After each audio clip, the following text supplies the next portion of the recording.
Hello friends, welcome back to my channel. Friends, ఈ సీరియల్లో ఏం జరగబోతుందో తెలుసుకుందామా? ఇక ఎపిసోడ్లోకి వెళ్ళినట్లయితే లోహి మధుని పక్కకు తీసుకెళ్ళి మాట్లాడుతూ ఉంటుంది. ఏంటి లోహి అని అనగానే, నీకు అసలు కొంచెమైనా బుద్ధుందా అని అంటుంది. లోహి అని అనగానే, లేకపోతే ఏంటి, మ్యాడీకి శ్రేయాకి ఆల్రెడీ ఎంగేజ్మెంట్ జరిగిపోయింది. అయినా కూడా నువ్వు ఇంకా మ్యాడీతో తిరగడం ఏంటి? కాస్త మ్యాడీకి డిస్టెన్స్ మెయింటైన్ చేయి. ఇక్కడికి ఎందుకు వచ్చావు అని అనగానే, లోహి నేనేమీ కావాలని రాలేదు. మ్యాడీయే నాకు ఫోన్ చేసి ఈ పూజకి రమ్మని చెప్పాడు. మ్యాడీ చెప్పాడు కాబట్టే వచ్చాను అని అనగానే, మ్యాడీ చెప్తే వచ్చేస్తావా? వస్తాను, ఎందుకంటే మ్యాడీ నా బెస్ట్ ఫ్రెండ్. నేను ఇక్కడికి రాకపోతే మ్యాడీ బాధపడతాడు. మ్యాడీ నా వల్ల బాధపడడం నాకు ఇష్టం లేదు, అందుకే వచ్చాను. అయినా నేనొస్తే నీకేంటి ప్రాబ్లం అని అంటుంది. అది కాదు, మ్యాడీకి శ్రేయాకి ఎంగేజ్మెంట్ జరిగిపోయింది. ఇంకా నువ్వు మ్యాడీకి అలా దగ్గర అవ్వడం అస్సలు నచ్చలేదు అని అనగానే, చూడు, ఏదో శ్రేయాకి మ్యాడీకి పెళ్ళి అయిపోయినట్టు ఫీల్ అవుతున్నావేంటి?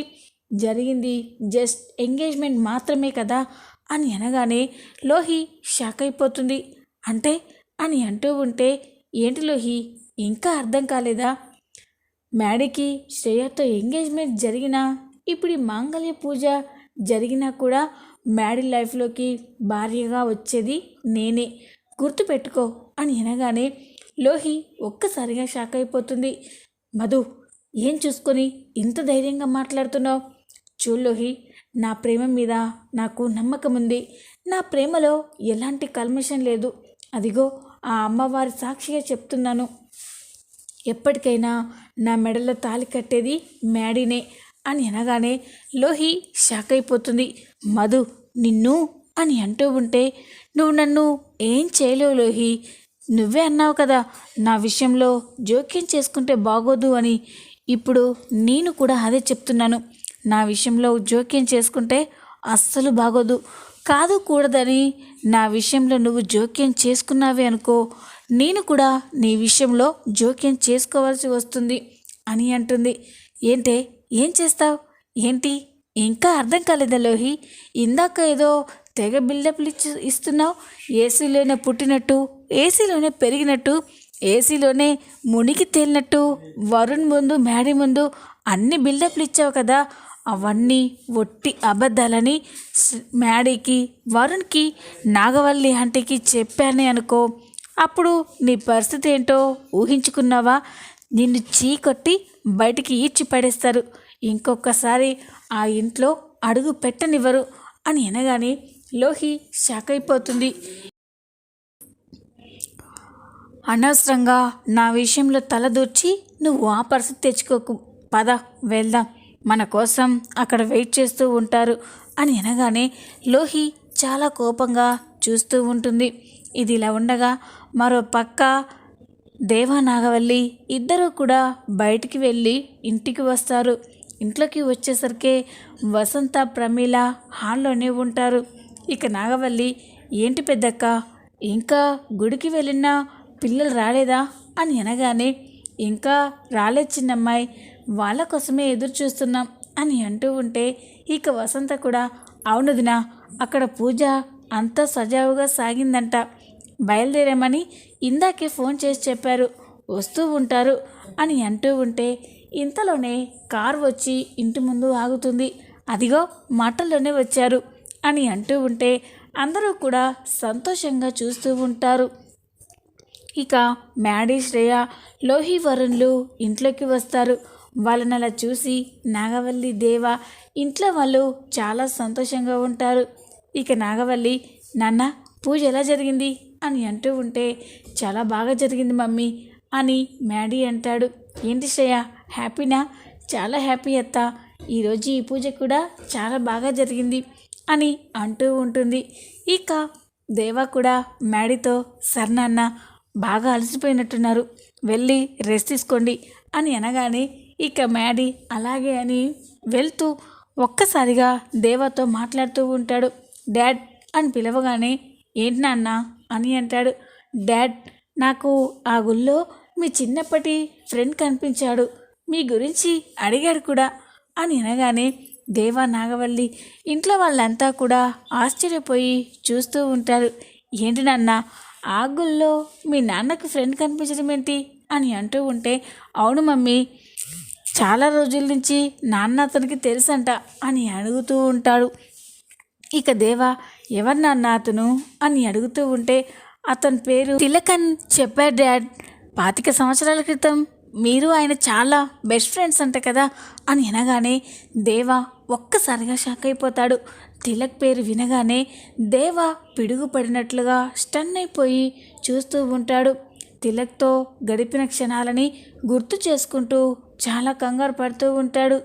ఇక మనసులో ఇదేంటి, ఆ తిలక్ గాడు మ్యాడీని కలవడం ఏంటి, నా గురించి అడగడం ఏంటి అని అనుకుంటూ ఉంటాడు. ఇక దేవా, సర్నాన్న వాడా, నేను తర్వాత కలిసి మాట్లాడతాను, మీరు వెళ్ళి రెస్ట్ తీసుకోండి అని చెప్పగానే మ్యాడీ వాళ్ళు అక్కడి నుంచి వెళ్ళిపోతారు.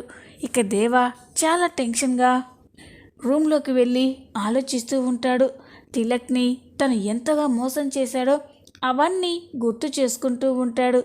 ఇదేంటి, ఆ తిలక్ గాడు మ్యాడీతో మాట్లాడడం ఏంటి, నేను 25 సంవత్సరాల క్రితం వాడిని ఎంతగానో మోసం చేశాను, వాడికి వచ్చిన అవకాశాన్ని నేను లాగేసుకొని ఈరోజు ఈ స్టేజ్కి వచ్చాను. అలా ఆ రోజు వాడిని మోసం చేసినందుకు ఇప్పటికీ వాడు నా మీద కోపంగానే ఉన్నాడు. అలాంటి వాడు నా గురించి అడగడం ఏంటి అని దేవా కంగారు పడుతూ ఆలోచిస్తూ వీడితో జాగ్రత్తగా ఉండాలి అని అనుకుంటూ ఉంటాడు. మరో పక్క తిలక్ దేవా గురించే ఆలోచిస్తూ కోపంగా రగిలిపోతూ ఉంటాడు. అప్పుడే అక్కడికి తన మనుషులు వచ్చి, సార్ ఏంటి సార్ అలా ఉన్నారు అని అనగానే, ఏంటేంట్రా, ఆ దేవగాడు నన్ను ఎంత మోసం చేశాడు, ఆ రోజు నన్ను వాడు మోసం చేయకుండా ఉంటే ఈరోజు వాడి ప్లేస్లో నేనుండేవాడిని. అలాంటి నన్ను మోసం చేసి వాడు ఈరోజు ఆ స్టేజ్కి వచ్చాడు. కానీ వాడి గురించి నేను చాలా విషయాలు తెలుసుకున్నాను. చిన్నప్పుడు వాడు ఎన్ని ఘోరాలు చేశాడో అవన్నీ నేను కనిపెట్టేశాను. వాడిని అడ్డం పెట్టుకొని ఇప్పుడు వాడిని ఒక ఆట ఆడుకోవాలి. నన్ను ఎలా మోసం చేసి అంత ఎత్తుకెదిగాడో వాడిని పేక మేడలా కిందికి కూల్చేయాలి. రేపు జరగబోయే ఎలక్షన్లో పార్టీ వాడిని సస్పెండ్ చేయాలి. అలా చెయ్యాలి అంటే మనకి ఒక మనిషి దొరకాలి. ఆ మనిషి ఎక్కడుందో వెతకాలి, వెతికి పట్టుకోవాలి అని అంటూ ఉంటే, ఎవరు సార్ ఆ మనిషి అని అంటాడు. చిన్ని అని అనగానే ఇక అందరూ చూస్తూ ఉంటారు. చిన్నినా, ఎవరు సార్ ఆ చిన్ని అని అడగగానే, చిన్ని ఆ కావేరి కూతురు అని చెప్తూ ఉంటే, కావేరి ఎవరు సార్ అని అంటాడు. ఆ దేవగాడు ఆస్తి కోసం సొంత భార్యనే చంపేశాడు. తనని చంపేసి ఆ నేరాన్ని అమాయకురాలైన కావేరి మీద వేశాడు. ఇప్పుడు ఆ కావేరి కూతురే చిన్ని. కావేరిని కూడా ఈ లోకంలో లేకుండా చంపేశాడు. కానీ తన కూతురు చిన్ని మాత్రం వాళ్ళమ్మ ఏ తప్పు చేయలేదని, నిర్దోషి అని నిరూపించడం కోసం చాలా తాపత్రయపడుతుందంట. ఆ విషయం నాకు తెలిసింది. మనం ఆ చిన్నికి హెల్ప్ చేసి వాళ్ళమ్మ ఏ తప్పు చేయలేదని, అదంతా ఆ దేవాగాడే ఇదంతా కుట్ర చేశాడని ఆ అమ్మాయికి తెలిసేలా చేయాలి. అప్పుడు ఆ దేవగాడి పతనం మొదలవుతుంది అని అంటూ ఉంటే, మరి ఆ అమ్మాయిని ఎలా వెతికి పట్టుకోవడం అని అంటాడు. నేను కూడా చాలా ప్రయత్నాలు చేశాను. వాళ్ళమ్మ ఎలాగో చనిపోయింది. వాళ్ళ నాన్న ఒక సెంట్రల్ జైల్లో 10 సంవత్సరాలు జైలు శిక్ష అనుభవించి విడుదలయ్యాడు అన్నారు. కానీ ఇప్పుడు కూడా అతను ఎక్కడున్నాడో ఎవ్వరికీ తెలీదు. నా అనుమానం ప్రకారం ఆ చిన్ని వాళ్ళ నాన్న బాలరాజుని కూడా ఆ దేవగాడే ఏదో చేసి మాయం చేసి ఉంటాడు. ఇప్పుడు మన చేతిలో ఉన్న ఏకైక అస్త్రం ఆ చిన్ని ఎక్కడుందో వెతికి పట్టుకోవాలి. తనకి వాళ్ళమ్మని చంపింది ఆ దేవగాడని, వాళ్ళమ్మ జైలుకి వెళ్ళడానికి కారణం కూడా ఆ దేవేంద్ర వర్మేనని తెలిసేలా చేయాలి. వాళ్ళమ్మని ఇంతలా మోసం చేసిన వాణ్ణి తను వదిలిపెట్టదు అని ఆలోచిస్తూ ఉంటాడు. అందుకోసం వాళ్ళ నాన్న జైలు శిక్ష అనుభవించిన సెంట్రల్ జైల్లో ఆ అమ్మాయి గురించి ఎంక్వైరీ చేయమని చెప్పాను. మనోళ్ళంతా అదే పనిలో ఉన్నారు. ఏ సమయంలోనైనా మనకి ఇన్ఫర్మేషన్ తెలియచ్చు అని అంటూ ఉంటే అప్పుడే ఫోన్ కాల్ వస్తుంది. మనోళ్ళే ఫోన్ చేస్తున్నారు. ఆ చిన్ని గురించి ఏదైనా ఆచూకీ తెలిసిందో ఏంటో అని ఫోన్ లిఫ్ట్ చేసి, చెప్పండ్రా, ఆ చిన్ని గురించి ఏమైనా తెలిసిందా అని అనగానే, అన్నా, ఆ చిన్ని గురించి తెలియలేదు, కానీ ఇక్కడ ఒక సెంట్రీ గురించి అయితే తెలిసింది. చిన్ని అనే అమ్మాయి ఆ సెంట్రీని కలిసి ఏదో విషయం గురించి మాట్లాడిందని ఇక్కడున్న వాళ్ళు చెప్పారు అని అనగానే, అలాగా, ఇప్పుడు ఆ సెంట్రీ ఎక్కడుంది అని అడగగానే, వాళ్ళ ఇల్లు ఇక్కడ దగ్గరలోనే ఉంది సార్, మేము వెళ్ళి ఒకసారి ఎంక్వైరీ చేయొచ్చా అని అనగానే, వద్దురా, నేనే నేరుగా వస్తున్నాను, మీరు అక్కడే ఉండండి అని చెప్పగానే, సరే సార్ అని అంటారు. ఇక తిలక్ తన మనుషులతో పాటు సెంట్రీ నైని ఇంటికి వెళ్తారు. ఇక తిలక్ అక్కడికి వెళ్ళేసరికి సెంట్రీ ఒక్కసారిగా వాళ్ళని చూసి షాక్ అయిపోతుంది. ఎవరు మీరంతా, ఎందుకు వచ్చారు అని టెన్షన్ పడుతూ ఉంటే, మేడం, మీరేం టెన్షన్ పడకండి, మేమేమీ మీకు ప్రమాదం చేయడానికి రాలేదు, మాకొక చిన్న ఇన్ఫర్మేషన్ తెలుసుకోవడానికి వచ్చాము అని అనగానే, ఇన్ఫర్మేషనా, ఏంటది అని కంగారు పడుతూ ఉంటుంది. చిన్ని గురించి తెలుసుకోవడం కోసమే ఇక్కడికి వచ్చాము అని అనగానే నైని ఒక్కసారిగా షాక్ అయిపోతుంది. చిన్ని గురించా అని అంటూ ఉంటే, అవును మేడం, కొన్ని రోజుల క్రితం చిన్ని అనే అమ్మాయి మీ దగ్గరికి వచ్చి వాళ్ళమ్మ కేసు గురించి ఏవో వివరాలు అడిగిందని మాకు తెలిసింది.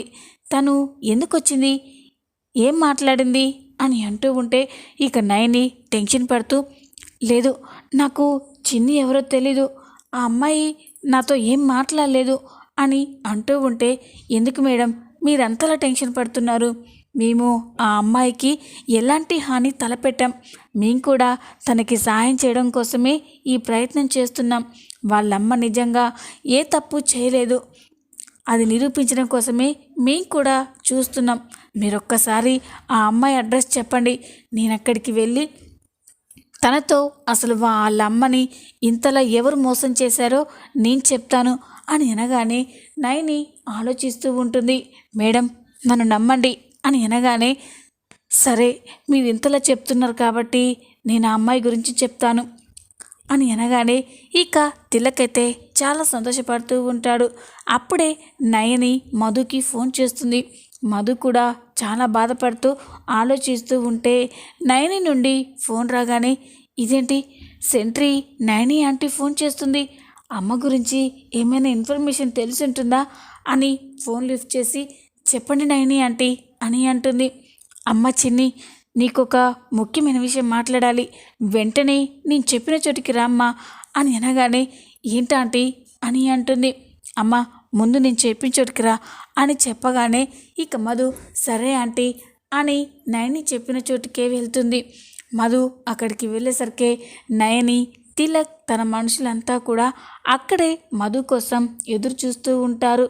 ఇక తిలక్ అయితే చిన్ని ఎవరా అని చాలా ఆతురతగా చూస్తూ ఉంటాడు. కాసేపటి తర్వాత స్కూటీ పైన మధు, స్వప్న ఇద్దరు అక్కడికి వస్తారు. మధుని చూసి తిలక్ ఒక్కసారిగా షాక్ అయిపోతాడు.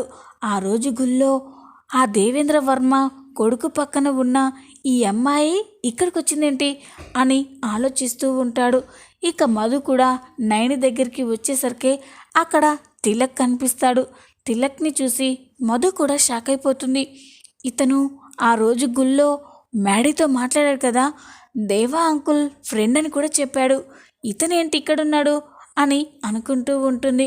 ఇక మధు, ఆంటీ, ఏంటంటే ఇక్కడికి రమ్మన్నారు అని అనగానే, అమ్మ, మీ అమ్మ గురించి ఏదో ఇన్ఫర్మేషన్ వీరి దగ్గర ఉందని చెప్పారు, అందుకే నేను నీతో మాట్లాడాలని ఇక్కడికి రమ్మని చెప్పాను అని అనగానే ఇక మధు అయితే, ఏంటంకుల్, మా అమ్మకు సంబంధించిన విషయాలు మీకు తెలుసా అని అంటూ ఉంటే, అవునమ్మా, మీ అమ్మ ఏ తప్పు చేయకున్నా పాపం జైలు శిక్ష అనుభవించింది, కావాలని మీ అమ్మ పైన ఆ నేరాన్ని వేసి ఇంత బాధపడేలా చేశారు అని అనగానే ఇక మధు, అంకుల్, ప్లీజ్ అంకుల్, చెప్పండి. ఎవరు ఎవరు మా అమ్మని ఇందులో ఇరికించారు? అంత అవసరం ఎవరికి ఉంది? అది తెలియక ఇన్ని రోజులు పిచ్చిదానిలో తిరుగుతున్నాను. మా అమ్మని అందరూ హంతకురాలు హంతకురాలు అంటూ ఉంటే నేను తట్టుకోలేకపోతున్నాను. అమ్మ నిర్దోషి అని నిరూపించడం కోసం ఎన్నో ప్రయత్నాలు చేశాను. చెప్పండి అంకుల్, చెప్పండి. ఎవరు మా అమ్మని ఇందులో ఇరికించారు? ఎవరా దుర్మార్గులు అని అంటూ ఉంటే ఇక తిలక్, ఇంకెవరమ్మా, 25 ఏళ్ల క్రితం నన్ను మోసం చేసిన ఆ దేవేంద్ర వర్మనే అని అనగానే ఇక మధు ఒక్కసారిగా షాక్ అయిపోతుంది. ఏంటంకుల్, ఏమంటున్నారు మీరు? దేవా అంకుల్ మా అమ్మని ఇందులో ఇరికించడం ఏంటి? నేను నమ్మను అంకుల్ అని అంటూ ఉంటే, నువ్వు నమ్మినా నమ్మకపోయినా ఇదే నిజమమ్మా. ఆ దేవాగాడే వాడి మొదటి భార్యని చంపేసి ఆ నేరాన్ని మీ అమ్మ పైన వేశాడు అని అనగానే మధు షాక్ అయిపోతుంది. లేదంకుల్, మీరెన్నైనా చెప్పండి. దేవా అంకుల్ అలాంటి వాళ్ళు కాదు. అంకుల్ చాలా మంచివాడు. అలాంటి అంకుల్ని మీరెందుకు ఇలా నిందిస్తున్నారు అని అంటూ ఉంటే ఇక తిలక్, అయ్యో అమ్మ, ఎలా చెప్పాలి నీకు? ఆ దేవగాడే ఎన్ని అనర్థాలు చేశాడు. మీ అమ్మని కూడా చంపేశాడు. మీ నాన్న కనిపించకుండా మాయం చేశాడు అని అంటూ ఉంటే ఇక మధు, చూడండి అంకుల్, మీకు దేవా అంకుల్కి ఏవో వ్యక్తిగత కక్షలు ఉన్నాయి. అందుకే మీరు ఇలా అంకుల్ గురించి చెప్తున్నారు. అంతేకాని అంకుల్ చాలా మంచివారు అని అంటూ ఉంటే, ఏంటమ్మా చిన్ని, నువ్వు ఇంత మొండిగా ఉన్నావేంటి? మీ అమ్మని చంపింది, మీ అమ్మని ఆ కేసులో ఇరికించింది నువ్వు దేవుడు అనుకుంటున్నా ఆ దేవేంద్ర వర్మే. కావాలంటే నా దగ్గర సాక్ష్యం కూడా ఉంది అని తన ఫోన్ తీసి అందులో ఉన్న వీడియోని మధుకి చూపిస్తాడు. అందులో దేవా మేడి వాళ్ళ అమ్మ పార్వతిని చంపడం మొత్తం కూడా ఉంటుంది. అది చూసి మధు ఒక్కసారిగా షాక్ అయిపోతుంది. పక్కనే ఉన్న స్వప్న కూడా స్టన్ అయిపోతుంది. ఏంటంకు, ఇదంతా నిజమేనా అని అనగానే కళ్ళకు కట్టినట్టు కనిపిస్తున్నా కూడా ఇంకా నువ్వు నమ్మకుంటే ఏం చేయాలమ్మా? మీ అమ్మని ఇందులో ఇరికించింది ఆ దేవాగాడే అని అనగానే మధు అయితే చాలా బాధపడుతూ ఉంటుంది. అక్కడే కుప్పకూలి ఏడుస్తూ ఉంటుంది. ఇక ఏమీ మాట్లాడకుండా అక్కడి నుంచి వెళ్ళిపోయి ఒకచోట కూర్చొని బాధపడుతూ ఉంటుంది. అప్పుడే స్వప్న మధు దగ్గరికి వచ్చి, ఏంటే ఇంకా చూస్తున్నావేంటి? పద, మేడి దగ్గరికి వెళ్ళి అసలు నిజం చెప్దాం. పైకి దేవుళ్ళ నటిస్తూ లోపల ఎన్ని అరాచకాలు చేశాడా ఆ దేవేంద్ర వర్మ. పద, మీ అమ్మని అందులో ఇరికించింది మేడి వాళ్ళ నాన్నే అని మేడితో చెప్పేద్దాం. అప్పుడు మేడి మీ అమ్మ ఏ తప్పు చేయలేదని నిన్ను మళ్ళీ ప్రేమిస్తాడే అని అనగానే, ఎలా చెప్పమంటావు? ఇప్పుడు మా అమ్మ నిర్దోషి అని నిరూపిస్తే దేవా అంకుల్ నేరస్తుడని రుజువవుతుంది. మేడీ అది తట్టుకోగలడా? మేడీకి వాళ్ళ డాడీ అంటే ఎంత ప్రాణమో నీకు కూడా తెలుసు కదా.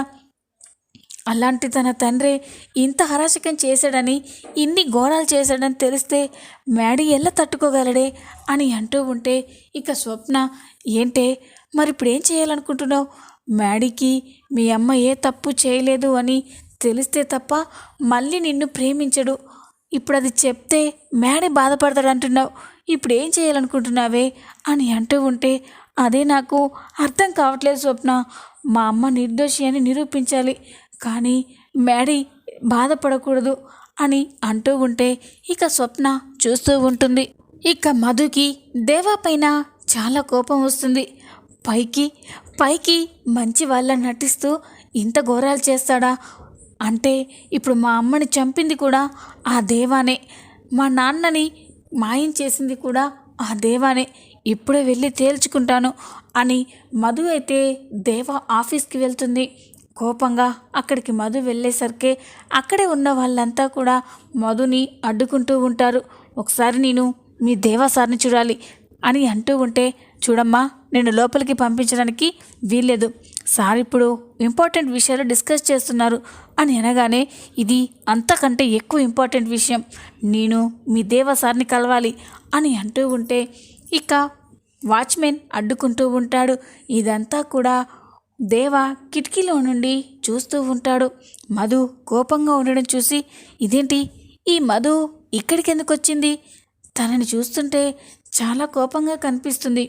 ఏమై ఉంటుంది అని అనుకొని ఇక ఆ మీటింగ్ని స్టాప్ చేసి, వాచ్మెన్ ఆ అమ్మాయిని లోపలికి పంపించు అని ఫోన్ చేసి చెప్పేసరికి ఇక వాచ్మెన్ వెళ్ళండమ్మా, సార్ రమ్మంటున్నారు అని అనగానే ఇక మధు అయితే లోపలికి వెళ్తుంది. దేవా చూస్తూ ఉంటే మధు కోపంతో దేవాని చూస్తూ ఉంటుంది. ఏంటమ్మా మధు, ఇక్కడికి వచ్చేవేంటి? అయినా అంత కోపంగా ఉన్నవేంటమ్మా, ఏం జరిగింది అని అంటూ ఉంటే, అన్యాయం జరిగింది సార్, అన్యాయం చేశారు అని అంటూ ఉంటుంది. ఇక దేవాకి ఏమీ అర్థం కాదు.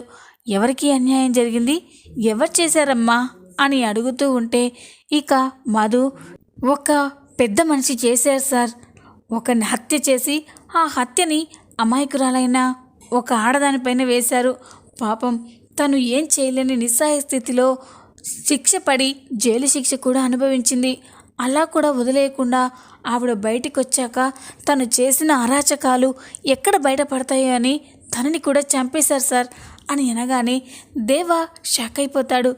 ఇదేంటి, ఇదంతా నేను పార్వతిని చంపడం, ఆ నేరం కావేరి పైన వేయడం, మళ్ళీ కావేరి బయటికి వచ్చాక నేనే కావేరిని చంపడం, ఇదంతా నా గురించే ఉందేంటి, అసలు ఈ పిల్ల ఏం మాట్లాడుతుంది అని అనుకుంటూ, ఎవరి గురించమ్మా నువ్వు చెప్పేది అని అనగానే, ఇంకెవరు sir, the great home minister Devendra Varma గారి గురించి అని అనగానే ఇక దేవా ఒక్కసారిగా షాక్ అయిపోతాడు.